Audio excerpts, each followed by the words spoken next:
So our bodies are electromagnetic. That is why our brains work and why our hearts beat and our muscles contract. Brain signals are electromagnetic currents. You've all probably heard of EEGs. Quote from Nature, the premier magazine of science: "There are striking analogies between signaling networks in biological systems and electronic circuits." The heart has electrical and magnetic fields. The effects of EMFs on calcium ions can explain the vast majority of health effects caused by smart meters: insomnia, heart palpitations, gut disorders, anxiety, ADD, Parkinson's, and many, many more. Our website goes into all of this in great detail, so I'm just going to give a very quick overview and you can read more there.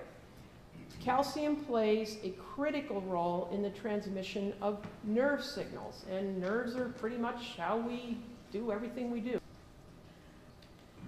Calcium is the glue that holds the cell walls together. Electromagnetic fields can easily knock the calcium ions off the cell membrane. When calcium is pulled off the cell wall, the membrane is weakened, the cell becomes leaky.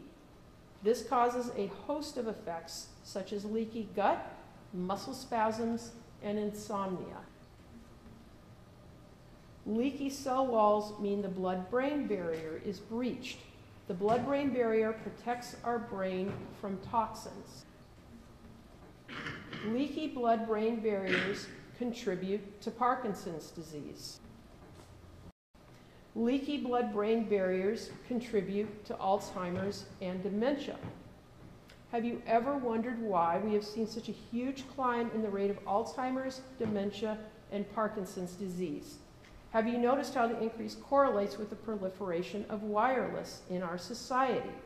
The background RF radiation has increased 20,000 times since the 1980s.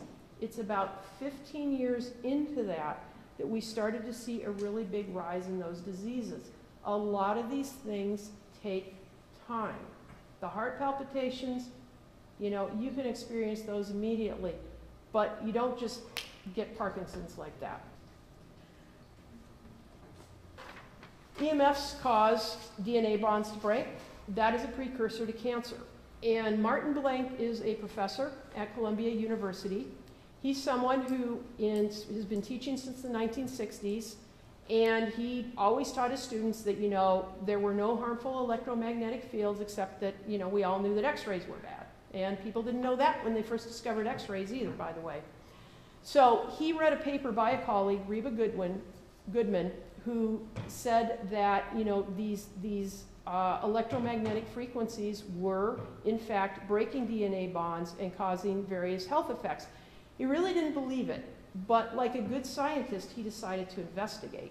So he went and he talked with her, he started doing his own research, and since 1987, the two of them have been collaborating on research into the effects of electromagnetic frequencies on the body.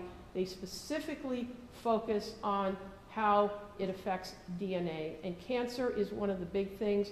Reproductive issues, obviously, the genetic material that is getting passed on can often be altered. Yeah, and so calcium also has a role in our gene. The radiofrequency radiation and the dirty electricity affect children more than adults. Now, what you see in this picture, you are looking at the top of the brain. So as it faces you, this is the top of the brain. And on your left is the front of the brain. And you see that little dot down at the bottom of the picture? That is a cell phone. And then penetrating the brain on the far left is a, what is it? 5-year-old. Thank you. A 5-year-old child. In the middle is a 10-year-old. On the right is an adult. You can see that in a 5-year-old, it goes 3/4 of the way through the brain. In a 10-year-old, about 2/3 of the way, and in an adult, about 1/3 of the way. When you hold that cell phone to your ear, that is what that radiation is doing. Smart meters, again, are this stuff on steroids. Robert Kane was one of the developers of the cell phone. And he said tissue destruction in one's brain may be occurring without the slightest indication that anything is happening. 4 of the 5 people working on cell phones for Motorola died of brain cancer, including Kane. That was the 5-person research team. The stuff does not get reported in the press. That is the problem. Nobody knows about it. If you want to learn more about, again, all of the scientific studies, you can go to the BioInitiative report. You can go to justproveit.net. Just Prove It just lists, I mean, study after study after study. Doesn't matter whether they say there is or there isn't. Can you hold your question till the end? Yeah.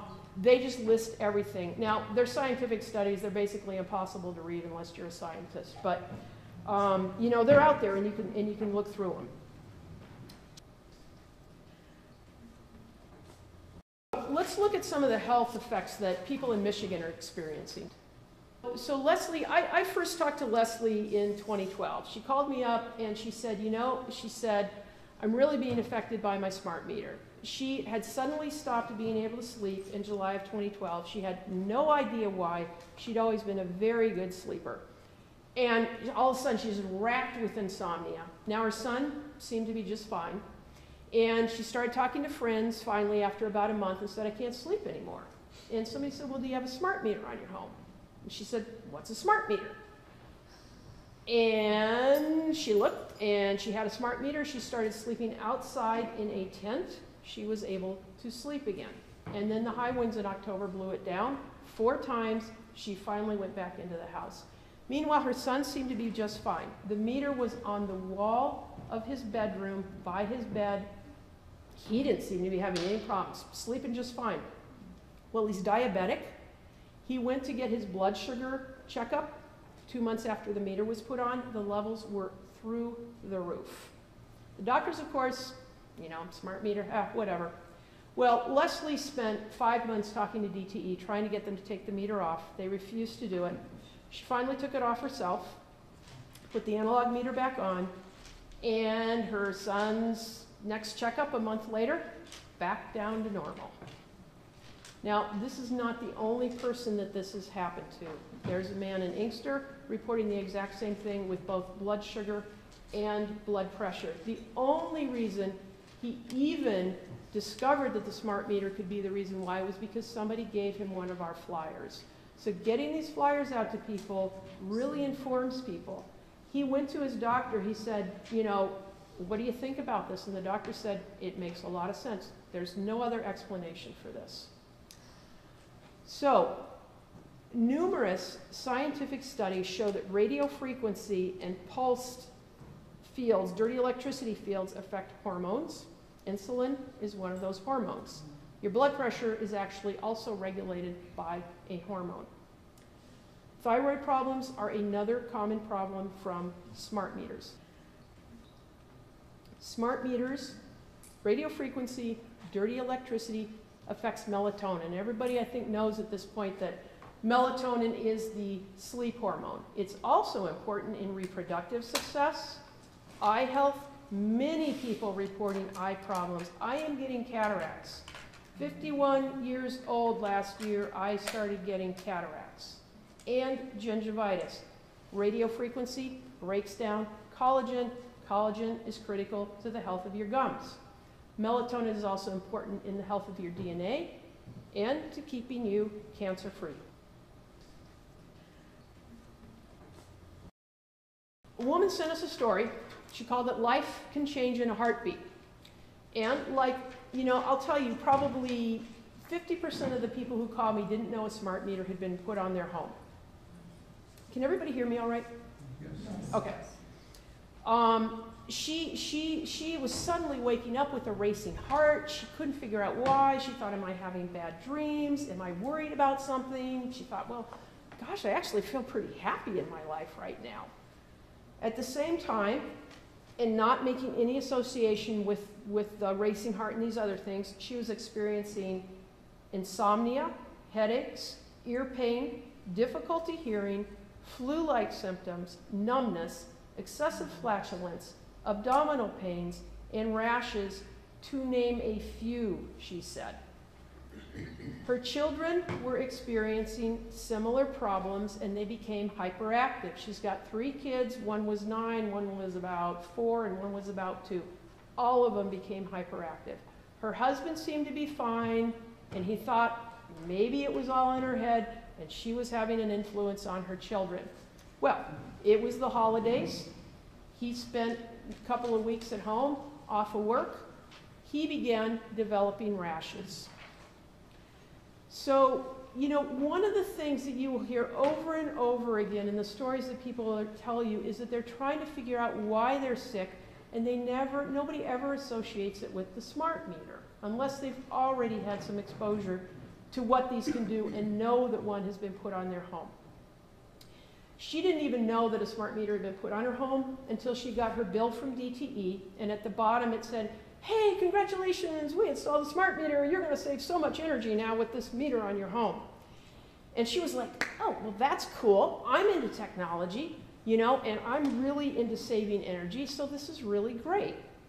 A few weeks later, she started doing an internet search about the environmental benefits of smart meters, which, by the way, there are not any. And she found a link where person after person was reporting the same symptoms that she and her family were experiencing. And she says, "It seemed crazy. We, my family and I, had been using wireless technology for years. How could these meters be any different? How could they truly affect people's health like this?" She continues, "We were living a nightmare, my health continuing its rapid downward spiral.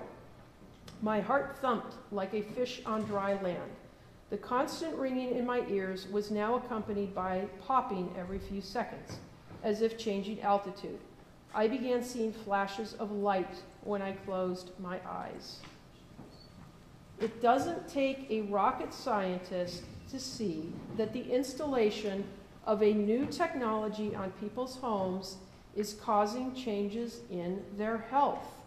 Very few, if any, people in Michigan were complaining that they felt ill inside their own home prior to the installation of a smart meter. Many of the people who have fallen ill did not know, some literally for 3 years, that a smart meter had been installed on their home. Remember how Gulf War syndrome was poo-pooed by scientists in the military as being all in people's heads? The question isn't whether it is affecting people. The question isn't really even how, though understanding can always be increased. The question is, why are we installing a dangerous technology on people's homes? And if the powers that be are insistent on its continued use, how do we make it safe?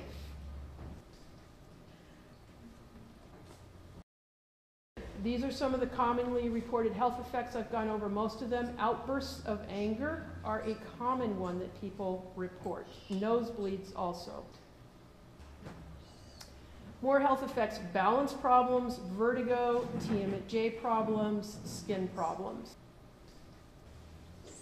And then the health effects that take time to develop, like cataracts, a lot of other eye problems, gingivitis, and there's a lot of people, well, maybe not a lot, but there, you know, relatively speaking, there are a fair number of people who think about killing themselves because they can't sleep anymore. When they can't sleep, they become extremely depressed. The meters, the radio frequency they're putting out, the dirty electricity just causes anxiety in the body. So suicide, you know, wind turbines cause the same problems. And the rate of suicide in areas where wind turbines are is higher than normal. They also generate dirty electricity, and they also really chop up the air, and there's something about, I don't know whether that is an electromagnetic field, but it's causing the same problems.